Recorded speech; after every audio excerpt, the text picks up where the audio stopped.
Hi everyone, Transformation Diva over here.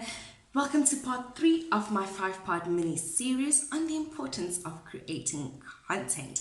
Okay, so in part 3, I just want to go over how you can prepare yourself and your brand for voice devices such as the Google Home as well as the Echo Dot from Amazon.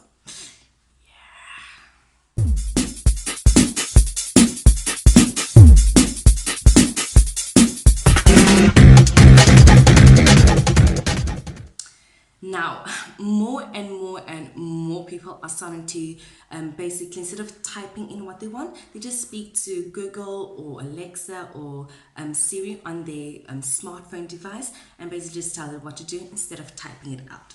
Okay, so what is happening now is instead of them talking on the cell phone, on their smartphone, a lot of people are actually buying devices, voice devices such as Google Home as well as Amazon's Echo or Echo Dot, and they are making use of those in order to basically just ask questions, make their lives more convenient, make their lives easier. Let's see if it's gonna work. What question can I ask? Okay, Google, find me the nearest hair salon. Hair Touch Beauty Salon is on Shop Park West Center, Parkland's main road in Cape Town, and is 1.3 kilometers away. Awesome, thank you. Okay, so that is the nearest hair salon to me. Well, that is according to Google. Maybe there's a smaller nyana salon in the middle, in between that place and me. But Google doesn't know that because that person's brand might not be on Google. So think about that. Instead of asking them, instead of asking these devices like businesses near you, you can also ask them.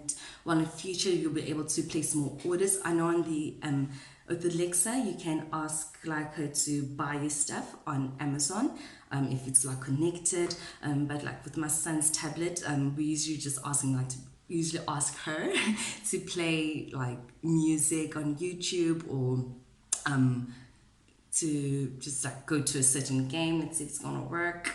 Alexa, okay, Alexa, what did I do wrong? Usually works. There we go. Alexa hands-free.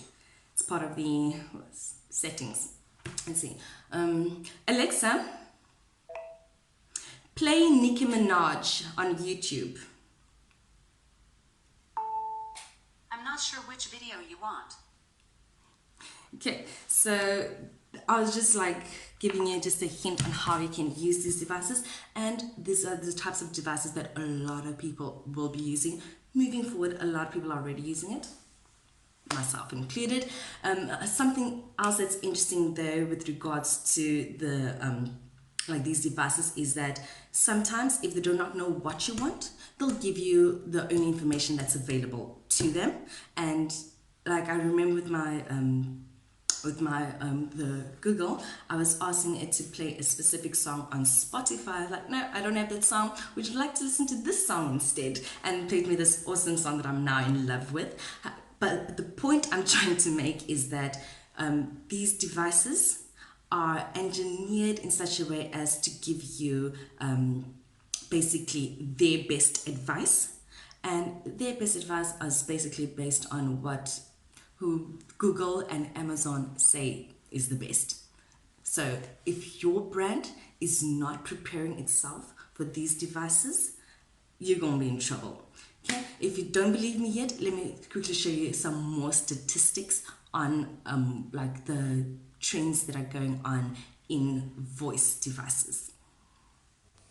So the first thing to note is that 25 to 49-year-olds speak to their voice-enabled devices at least once a day. I do ever think that when they speak to those devices, it's more to ask questions related to, how's the weather, what's the traffic like. That's something that my husband asks almost every morning, and just asking the device to, for instance, put on a certain song on YouTube or to play Netflix, and not necessarily asking it to buy a certain item. Like in South Africa, the Google Home that we got does not do that just yet. Okay, however, voice is expected to be a $40 billion channel by 2022. I hope you know that that is only 2 years from now. So it is something that just keeps on growing every single little year. Okay, another thing to note is that smart speakers shipments grew 200% in 2018 all over the world, and that by 2020 50% of all online searches will be voice searches. I do, however, think this is according to American standards. I don't think South Africa is there just yet, but hey, I don't think we are too far behind in any case. Okay, and then as of January 2018, there has been about 1 billion voice searches every single month, and that number is only set to keep growing. And then finally, 2/3 of people who use digital voice assistants use their smartphones less often. So right now, smartphones are what people use to make searches online, and as soon as people move on to these digital voice assistants, they use their smartphones less often. Okay, so that is definitely something that you and your brand have got to start thinking about and prepping for. Okay, now do you believe me? Do you believe me now? Okay, so basically the point I'm trying to make is that you need to prepare yourself or your brand for voice devices taking over. Because if your brand is not recognized by like these devices, it's not going to be the first suggestion it gives clients.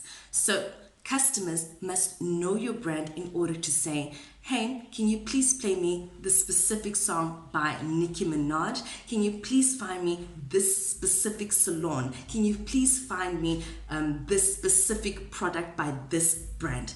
If your customers don't do that, Google and Alexa are going to give them their best offer.